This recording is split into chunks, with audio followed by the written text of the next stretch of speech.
Bismillahirrahmanirrahim. Assalamualaikum warahmatullahi wabarakatuh. Pada hari ini saya akan memberikan sedikit penerangan berkenaan dengan panduan pengisian bagi permohonan baharu dan juga fasa pengemasnian lepasan STPM, STAM, asasi dan juga matrikulasi. Okey, berikut adalah tata cara ataupun panduan bagi permohonan baharu lepasan STPM, STAM, asasi, matrikulasi bagi pemohon-pemohon yang belum pernah lagi membuat permohonan pada Mac hingga April 2021 yang lalu. Okey, sila pastikan pemohon-pemohon melayari website upu.mohi.gov.my dan kemudian daftar akaun baru bagi pemohon-pemohon yang memang belum membuat permohonan sebelum ini. Dan kemudian sila masukkan nombor kad pengenalan dan juga kata laluan yang telah didaftarkan, seterusnya log masuk di dalam sistem UPU online. Okey, kemudian di dalam paparan dashboard ini terdapat button permohonan. Sila klik button permohonan tersebut untuk ke paparan seterusnya.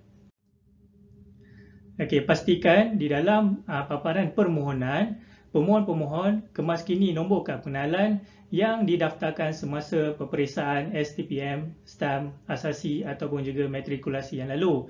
Di dalam ruangan program pengajian bagi lepasan STPM setaraf, di ruangan lepasan, sila klik STPM 2020 ataupun STAM ataupun pilih pada aliran STPM dan setaraf, dan kemudian di dalam kategori, maklumkan kategori tersebut sama ada STPM, STAM, asasi ataupun matrikulasi. Seterusnya, pemohon-pemohon mestilah klik button seterusnya untuk ke paparan berikutnya.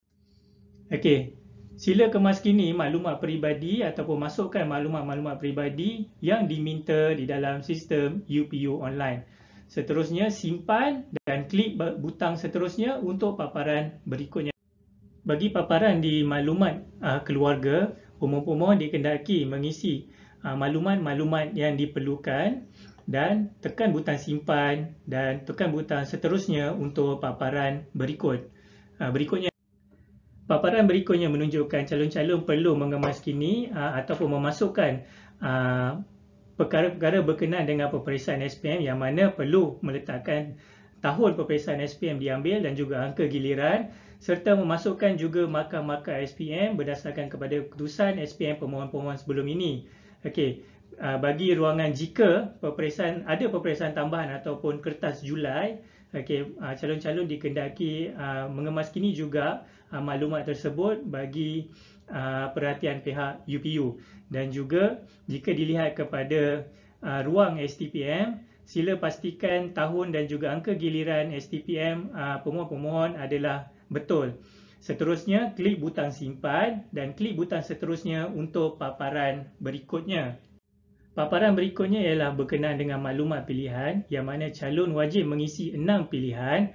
Walau bagaimanapun, calon digalakkan untuk mengisi kesemua pilihan yang ada, iaitu 12.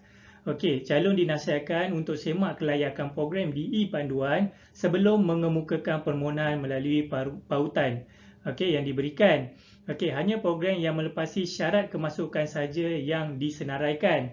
Okey, jadi daripada 12 pilihan ini, calon-calon boleh membuat apa-apa saja pilihan berdasarkan keputusan calon-calon ataupun pemohon selain ataupun kecuali daripada program bertemu duga dan atau ujian. Okey, kemudian klik butang simpan dan klik butang seterusnya untuk paparan berikutnya. Paparan berikutnya ialah menyatakan berkenaan dengan maklumat penyata di mana calon-calon dikendaki mengisi maklumat-maklumat yang diperlukan. Seterusnya, klik butang simpan dan klik butang seterusnya untuk paparan berikutnya.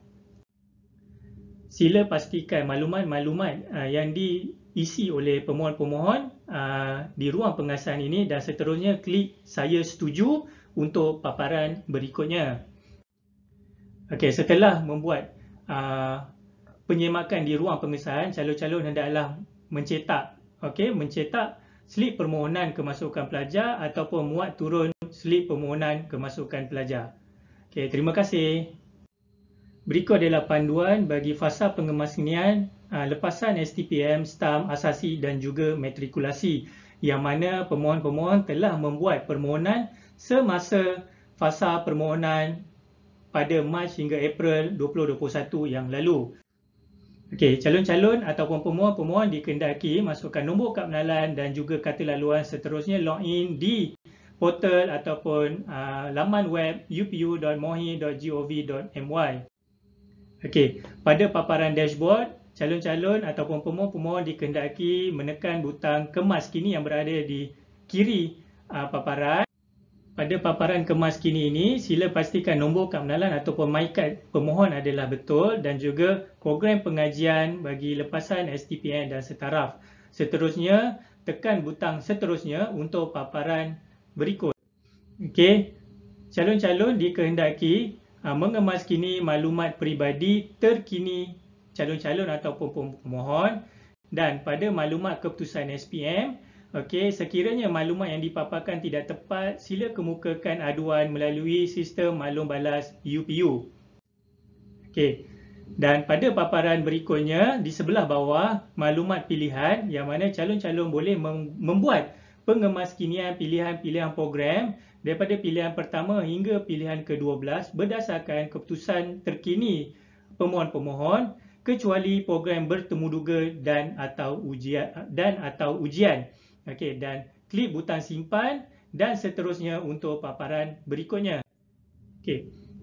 Pada ruangan pengesahan, sila semak maklumat-maklumat yang telah diisi oleh pemohon-pemohon sebelum ini ataupun calon dan kemudian tekan butang cetak untuk mencetak ataupun memuat turun slip permohonan kemasukan pelajar sebagai rujukan pemohon-mohon. Terima kasih daripada saya dan selamat maju jaya.